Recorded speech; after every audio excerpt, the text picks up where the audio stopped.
Saya semakin geli teman-teman dengan tingkah laku para habaib yang dimana akhir-akhir ini banyak sekali ulah ataupun lagak mereka di media sosial, entah tingkah mereka, pernyataan mereka, fatwa ngawur mereka, bahkan doktrin halu ngibul dawir di antara mereka belum putus sampai video ini saya buat. Kenapa saya menyatakan seperti itu? Karena memang itu adalah cara mereka bertahan untuk dipuja-puji oleh umat muslim di Indonesia. Dan saya juga tidak akan berhenti untuk memberikan pembahasan seperti ini untuk mengedukasi umat agar terlepas dari doktrin atau kepercayaan mereka kepada Habib yang mengaku-ngaku selalu di dalam tubuhnya mengalir darah kenabian, mengalir darah Rasulullah SAW. Kalau mereka di dalam berdusta atas nama Nabi SAW saja berani, ya kita juga harus berani untuk mengingkari mereka adalah cucu Nabi. Apalagi terbukti mereka ini terputus selama 500 tahun, tidak ada data catatan bahwa leluhur mereka tersambung nasabnya kepada Ali bin Abi Thalib.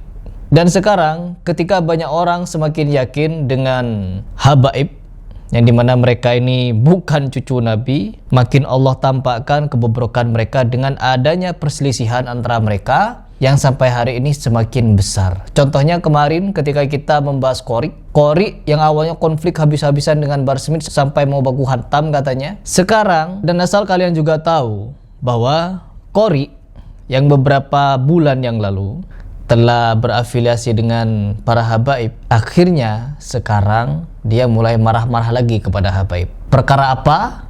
Perkara uang. Sampai dia mengatakan, iya para habaib itu memang begitu, semuanya begitu, menganggap kita ini kambing. Coba kita simak.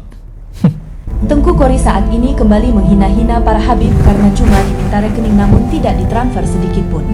Bagi gua, orang-orang yang seperti itu, Habib seperti itu anak pungut, bukan anak bener.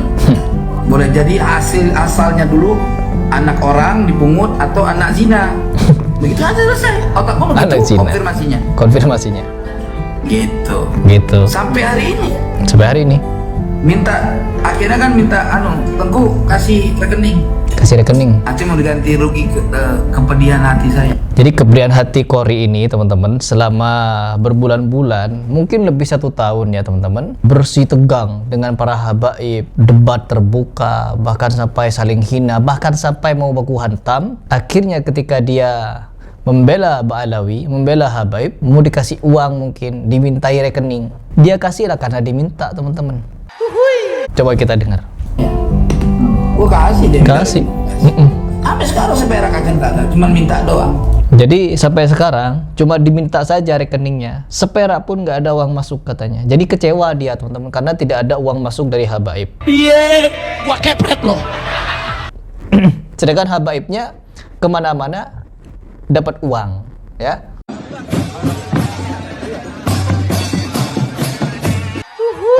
Qori yang membela habaib gak dapat uang. Jadi sabar dulu Qori, mungkin lagi mengumpulkan uang. Mungkin para habaib lagi mengumpulkan uang dari jemaahnya, nanti dikasih kepada Qori. Kan mereka itu pinter. Contohnya Bahar Smith kemarin, ketika ingin beli tanah harganya 400 juta. Dalam semalam kebeli tanah itu, karena mengumpulkan dari jemaah 400 ribuan kalau satu orang, berjumlah 400 ribu orang, maka besok sudah dibayar tuh tanah. Akhirnya apa? Nodong kepada jemaahnya. Berapa? 20 juta. Berapa? 1 juta. Berapa? 500 ribu. Masih berapa? Tuh, todong. Nodong. 100 ribu? Satu orang berdiri kumpulin? Satu orang berdiri kumpulin. Kumpulin, todong dulu, kumpulin uangnya. 1 juta Habib Muhammad. 1 juta. Ketemu kita. Habib 50 ribu. Habib 50-an. Haji Oping 20 juta. Haji Oping 20 juta. Nah, ketika ada nominal yang begitu besar, apa yang terjadi? Oh, takbir teman-teman. Takbir. Ah, ini artis kita. Pak Haji berapa? 500 ribu. Wah, kalau nonton film seri 100 juta ada gaji. Pak, ditransfer 2 juta. Berhasil teman-teman, dah cukup. Jadi tunggu dulu Qori, mungkin Bahar Smith lagi bekerja keras untuk ngumpulin uang, atau bahar-bahar yang lain, habib-habib yang lain lagi mencari uang kepada jemaahnya untuk dikasih kepada Qori. Jadi Qori ini gak sabaran orangnya teman-teman, dimintai rekening karena belum ditransfer, marah, buka aib. Harusnya sabar dulu, tunggu dulu. Mungkin lagi proses nyari uang buat Kori. Ya artinya apa di sini yang gue simak? Mereka memang benar habaib ini sangat meremehkan orang-orang yang bukan ba'alawi. Tuh teman-teman. Jadi di sini Korinya sudah mulai kecewa berat karena gak ditransfer uangnya. Aduh, Allahul musta'an. Jadi memang konflik di antara mereka ini ada beberapa poin yang menarik perhatian. Yang pertama, kalau bukan karena kekuasaan, ya uang. Kalau bukan karena uang, ya nasab. Kalau bukan karena nasab, ya ormas. Ya kalau bukan karena ormas, golongan. Kalau bukan golongan, ya klan. Kalau bukan klan, marga. Kalau bukan marga, balik lagi kepada harta, teman-teman. Dan wanita. Ya, jangan lupa mereka ini juga dikelilingi sama wanita katanya. Hidupnya kakak dikelilingi sama perempuan. Aduh. Di mata mereka kita ini Apa? kambing. Jadi di mata para habaib, kita ini kambing katanya.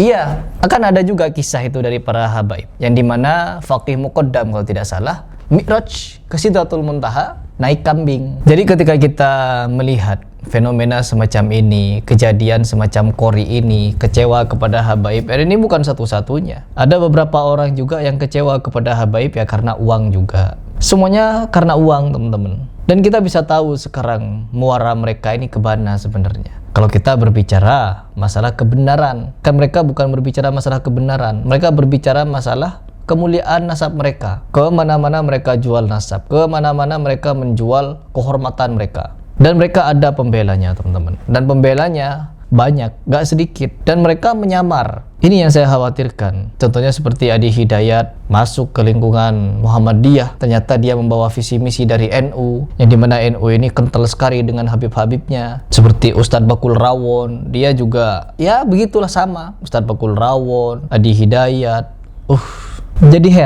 Jadi heran kenapa yang mendominasi mereka ya seperti ini sekarang. Ya, dan kita kalau orang seperti kita diam, orang seperti kita tidak mau memberikan edukasi tentang kebobrokan semacam ini, maka mereka yang akan merasa menang. Kan selama ini banyak orang yang ingin menggembosi Heri Pras. Heri Pras stop membahas para habaib. Heri Pras stop membahas NU. Heri Pras stop membahas ini itu. Alasannya apa, teman-teman? Alasannya cuma satu, karena mereka tidak ingin adanya pesaing. Mereka tidak ingin adanya orang yang membantah kegiatan ataupun ajaran mereka. Akhirnya apa? Mereka lah yang menjadi pemenang. Mereka yang mendominasi, mereka yang mengajarkan begini begitu. Kita apa? Dengar, ikuti. Kita disuruh sami'na wa ta'na kepada mereka. Ini kan konyol, sangat-sangat konyol. Apalagi melihat ajaran habaib yang sudah menganggap leluhur-leluhur mereka Tuhan. Sampai-sampai di alam kubur pun mereka menjadi Tuhan. Man rabbuka? Habib Abdullah Al-Haddad. Ini kan kekonyolan namanya. Jadi bagaimana kalau menurut kalian? Silahkan komentar di bawah.